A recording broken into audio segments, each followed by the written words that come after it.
Hello students. तो student, last video में हमने डिस्कस कर लिया था कि इंडस्ट्रियल पॉलिसी रिजोल्यूशन आईपीआर 1956 के अंदर क्या क्या चेंजेस किए गए और इंडस्ट्रियल डेवलपमेंट के लिए क्या क्या मेजर्स जो हैं वो गवर्नमेंट ने यूज़ लिए ताकि इंडस्ट्रियल डेवलपमेंट को इंक्रीज़ किया जा सके और जीडीपी ग्रोथ रेट जो है उसको भी इंक्रीज़ किया जा सके बाय द इंडस्ट्रियल डेवलपमेंट। तो अब स्टूडेंट, इसी सीक्वेंस में हम अगला नेक्स्ट टॉपिक जो हम अपना आज डिस्कस करने वाले हैं वो है हमारा डेवलपमेंट ऑफ एसएसआई यानी small scale industries, a pilot instrument to the promote the goals of the employment and equity. जैसा कि सभी को पता ही है आप लोगों को स्मॉल स्केल इंडस्ट्रीज क्या होती हैं। तो स्मॉल स्केल इंडस्ट्रीज के थ्रू गवर्नमेंट किस तरह से इंडिया के अंदर एम्प्लॉयमेंट और इक्विटी जो है वो डेवलप करेगी, क्योंकि अपने को सभी को पता है कि स्मॉल स्केल इंडस्ट्रीज जो होती है मोस्टली वो लेबर से चलती है। और अगर गवर्नमेंट जो है स्मॉल स्केल इंडस्ट्रीज को डेवलप करेगी या उनके प्रमोशन के लिए कुछ करेगी तो उस केस में जो इंडिया के अंदर जो सबसे बड़ी प्रॉब्लम है अनएम्प्लॉयमेंट की, वो प्रॉब्लम जो है वो खत्म हो सकती है। साथ ही साथ इनइक्वलिटी की जो प्रॉब्लम आती है इंडिया के अंदर, यानी सारे जो एरियाज़ हैं, हम रीजनल ग्रोथ की अगर हम बात करें तो रीजनल ग्रोथ जो है वो भी हमारी इक्वल नहीं है। कुछ एरियाज़ का डेवलपमेंट बहुत ज़्यादा हो चुका है लेकिन कुछ एरियाज़ का डेवलपमेंट अभी भी नहीं हुआ है।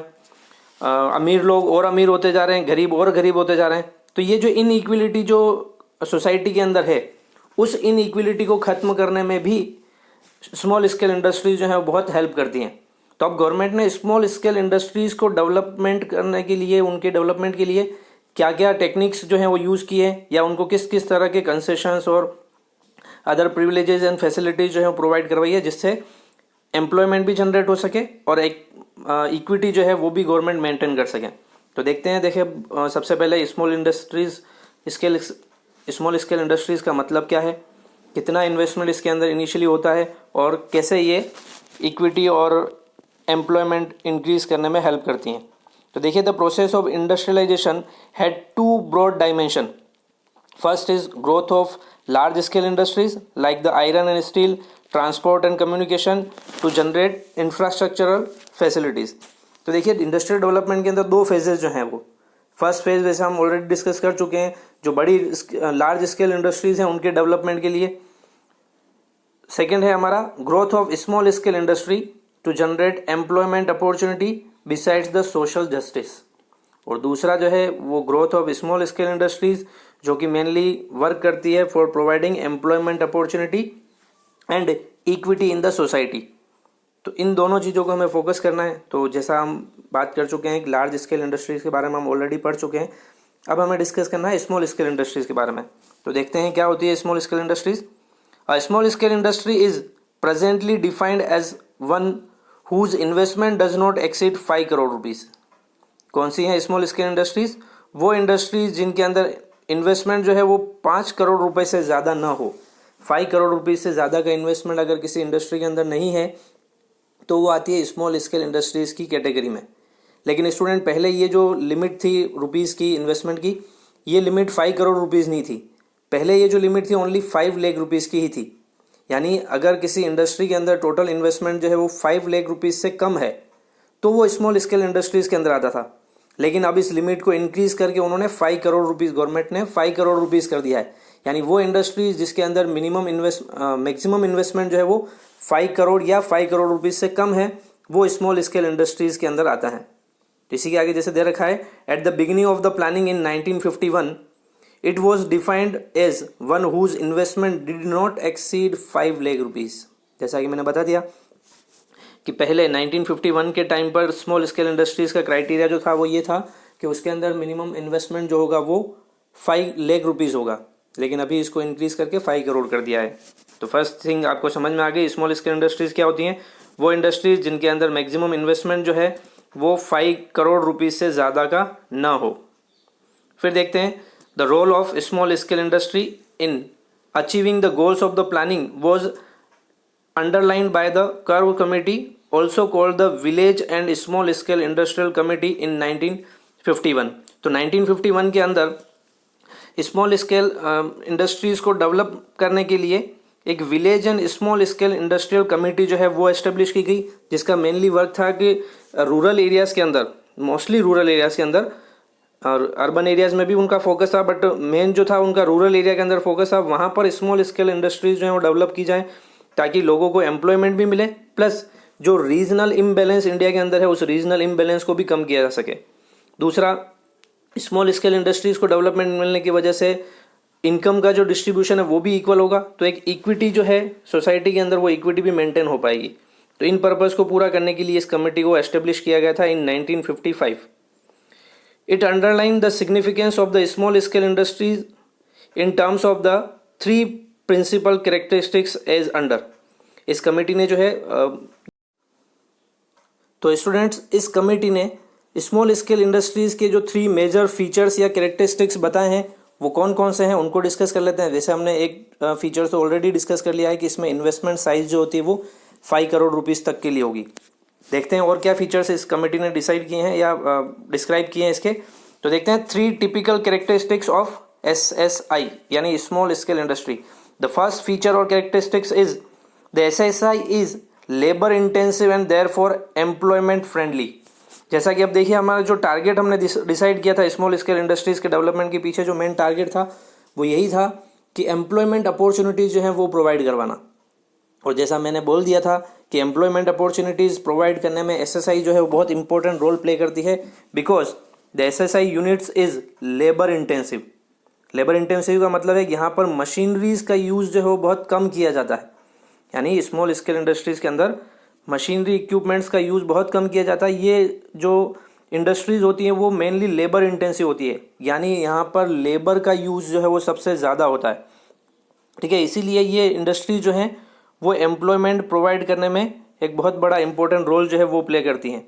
तो देखिए इसमें लिखा हुआ जैसे SSI small scale industry is generally considered to be a labour intensive while the large scale industry is capital intensive. Capital intensive, it means the uses machineries more than the labors. To produce a given output, small scale industry is accepted to use the more of the labor than the capital.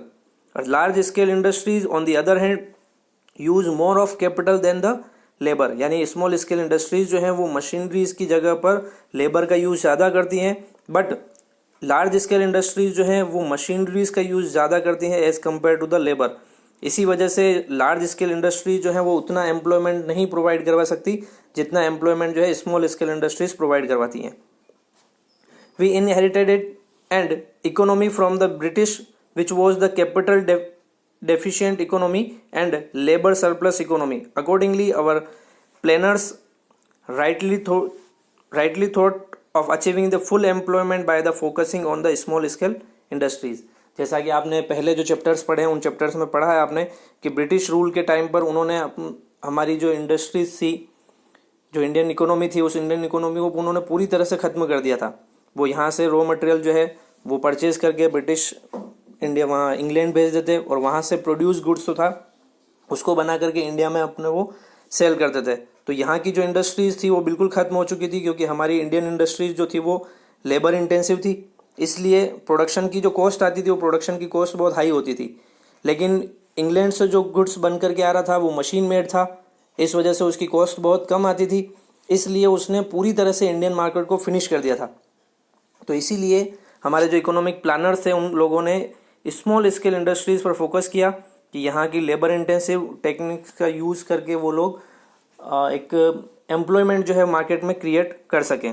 तो ये था हमारा first feature of the small scale industries. Now the second feature और characteristics is SSI shows the locational flexibility and is therefore equality. जैसा मैंने कहा ना कि स्मॉल स्केल इंडस्ट्रीज जो है वो मेनली रूरल एरियाज़ के अंदर डेवलप की जाती हैं या रूरल एरिया के अंदर एस्टेब्लिश की जाती हैं।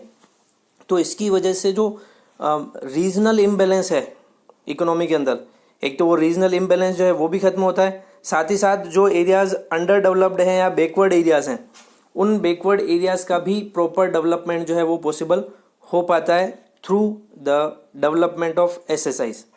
तो देखते हैं इसमें क्या लिखा है। और large scale industries like the Bhilai steels or the Rakula steels is often established close to the urban areas. Close to the source of material, ऐसे एरियाज़ में एस्टेब्लिश की गई हैं जो बिग लार्ज स्केल इंडस्ट्रीज़ हैं, जहाँ पर उनको रॉ मटेरियल जो है या इनके लिए और भी जो अदर रिसोर्सेज हैं वो इजीली अवेलेबल हो सकें, है ना। तो इसलिए हम जानते हैं कि अर्बन एरियाज़ के अंदर जो है ये सारी फैसिलिटी उनको इजीली मिल सकती है, या जहाँ पर उनको रॉ मटेरियल इजीली मिल सकता है, ये इंडस्ट्रीज़ वहीं पर एस्टेब्लिश की जाती हैं। तो उसकी वजह से पर्टिकुलर उस एरिया का ही डेवलपमेंट ज़्यादा हो जाता है और अदर एरिया का डेवलपमेंट जो रह जाता है। तो इसके लिए क्या किया गया, this is because the raw material requirement of the large scale industries is very huge, it's transportation from a distance place leads to the high cost of the transportation. देखिए, एक अगर रॉ मटेरियल आसपास में कहीं पर available नहीं है, raw material उनको परचेज करने के लिए किसी दूसरे प्लेस से उनको परचेज करके लाना पड़ रहा है, तो उसमें ट्रांसपोर्टेशन कॉस्ट जो है वो बहुत ज़्यादा आती है। और ट्रांसपोर्टेशन कॉस्ट ज़्यादा होने की वजह से उनकी जो कॉस्टिंग है प्रोडक्शन की, यानी प्रोडक्ट की प्रोडक्शन की जो कॉस्टिंग है वो कॉस्टिंग इंक्रीज़ हो जाती है। तो उस केस में क्या होता है कि अगर प्रोडक्ट की कॉस्टिंग महंगी हो जाती है तो प्रोडक्ट भी महंगा होता है। तो इसकी वजह से उसको मार्केट के अंदर एक बहुत ज़्यादा कंपटीशन करना पड़ता है और हो सकता है वो प्रोडक्ट लॉस में आ जाए। तो इसलिए ये इंडस्ट्रीज़ वहाँ एस्टेब्लिश की जाती है जहाँ पर उनको ईजिली रॉ मटेरियल जो है वो अवेलेबल हो सके, ताकि उनकी कॉस्ट ऑफ प्रोडक्शन कम आए, और कॉस्ट ऑफ प्रोडक्शन कम आएगी तो उनका प्रॉफिट मार्जिन जो है वो ज़्यादा होगा। तो इसलिए लार्ज स्केल इंडस्ट्रीज़ वहाँ एस्टेब्लिश की जाती है। लेकिन the SSIs on the other hand shows the locational flexibility, it is there for equality oriented and contributing to the balanced regional growth. लेकिन SSI जो है, स्मॉल स्केल यूनिट्स जो हैं, इंडस्ट्रीज जो हैं, वो उनमें क्या होता है, फ्लेक्सिबिलिटी होती है, यानी वो लोकेशन अपनी चेंज कर सकते हैं, क्योंकि देखिए ज़्यादा बड़ा सेटअप होता नहीं है इनका और ज़्यादा मशीनरीज का यूज़ भी ये लोग नहीं करते हैं। तो ये छोटी सी जगह में भी एस्टेब्लिश की जा सकती हैं। इस वजह से ये कहा जाता है कि ये लोकेशनली फ्लेक्सिबल है, यानी छोटे मोटे प्लेस पर भी इनको एस्टेब्लिश किया जा सकता है। तो उसकी वजह से उस एरिया का भी प्रॉपर डेवलपमेंट जो है वो पॉसिबल हो जाता है। तो ये था हमारा सेकेंड फीचर। अब हम आते हैं अपने थर्ड फीचर पर। The third feature is SSI needs small investment and it's therefore equity oriented, referring to the equality across the different sections of the societies. जैसा कि देखिए, हमने कहा था लार्ज स्केल इंडस्ट्रीज एस्टेब्लिश करना बहुत मुश्किल है, या उन लोगों को ही, वही लोग लार्ज स्केल इंडस्ट्री एस्टेब्लिश कर सकते हैं जिनके पास में एक huge amount of capital available है। जैसे हमने कहा था पहले भी, लास्ट वीडियो में भी हमने देखा था कि ब्रिटिश टाइम पर केवल गिनी चुनी कुछ बड़ी बिजनेस हाउसेस जो थे वही थे, जैसे लाइक टाटा, बिरला। तो यही बड़े बड़े बिजनेस हाउसेस थे जो लार्ज स्केल इंडस्ट्रीज एस्टेब्लिश कर सकते थे, क्योंकि इनके पास में इनफ फंड जो था वो अवेलेबल था।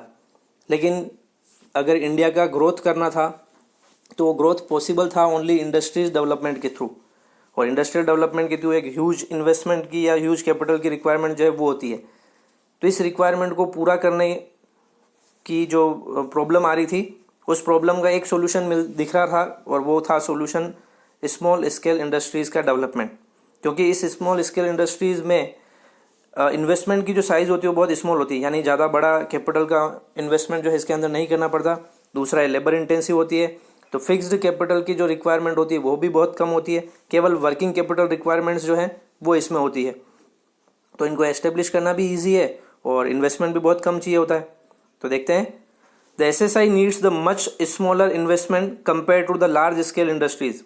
Accordingly it does not leads to the concentrations of the economic power. देखिए, अब इसके लिए क्या होता है कि जैसे हमने कहा कि स्मॉल इन्वेस्टमेंट की रिक्वायरमेंट होती है, तो स्मॉल इन्वेस्टमेंट की रिक्वायरमेंट तो कोई भी पूरा कर सकता है, यानी एक लोअर मिडिल क्लास या मिडिल क्लास पर्सन्स जो हैं वो भी स्मॉल स्केल इंडस्ट्रीज जो हैं वो लगा सकते हैं, या जिन लोगों के पास में इन्वेस्टमेंट की कमी है वो लोग भी स्मॉल स्केल इंडस्ट्री लगा सकते हैं, क्योंकि इसमें इन्वेस्टमेंट कम चाहिए। इस वजह से जो इनइक्विटी जो सोसाइटी के अंदर थी, क्योंकि अगर लार्ज स्केल इंडस्ट्री एस्टेब्लिश करनी तो अमाउंट बहुत ज़्यादा चाहिए, और ये करना हर किसी के बस की बात नहीं है, केवल जो बिग बिजनेस हाउसेस थे वही ऐसा कर सकते थे। तो पैसा केवल उन्हीं लोगों का बन रहा था, जो बड़े बिजनेस हाउसेस थे जैसे टाटा, बिरला और ये लोग, पैसा इन्हीं के पास बन रहा था। दूसरे लोगों के पास में इतना इनफ फंड अवेलेबल ही नहीं था, तो उनका डेवलपमेंट नहीं हो रहा था। तो जो हम कहते हैं ना कि अमीर और अमीर होते जा रहे हैं, गरीब और गरीब होते जा रहे हैं, तो इसके पीछे रीज़न था बड़ा ह्यूज इन्वेस्टमेंट की रिक्वायरमेंट। लेकिन SSIs में इतना ज़्यादा इन्वेस्टमेंट चाहिए नहीं, तो इस वजह से क्या है, छोटे लोग भी स्मॉल स्केल इंडस्ट्री लगा सकते हैं और उनके पास में भी प्रॉपर इनकम के सोर्सेज जो हो जाएंगे। तो एक जो इनइक्वल डिस्ट्रीब्यूशन की हम बात करते हैं वेल्थ की, वो डिस्ट्रीब्यूशन ऑफ वेल्थ जो है वो भी इक्वल हो गया एक्सरसाइज के थ्रू। ठीक है, तो ये थे हमारे तीनों features of small scale industries. ठीक है, और मेरे ख्याल से आप लोगों को तीनों फीचर्स समझ में आ भी गए होंगे, और स्मॉल स्केल इंडस्ट्रीज़ का क्या इम्पोर्टेंस है इंडियन इकोनॉमी के अंदर या इंडस्ट्रियल डेवलपमेंट के अंदर, वो भी आपको समझ में आ गया होगा। ठीक है।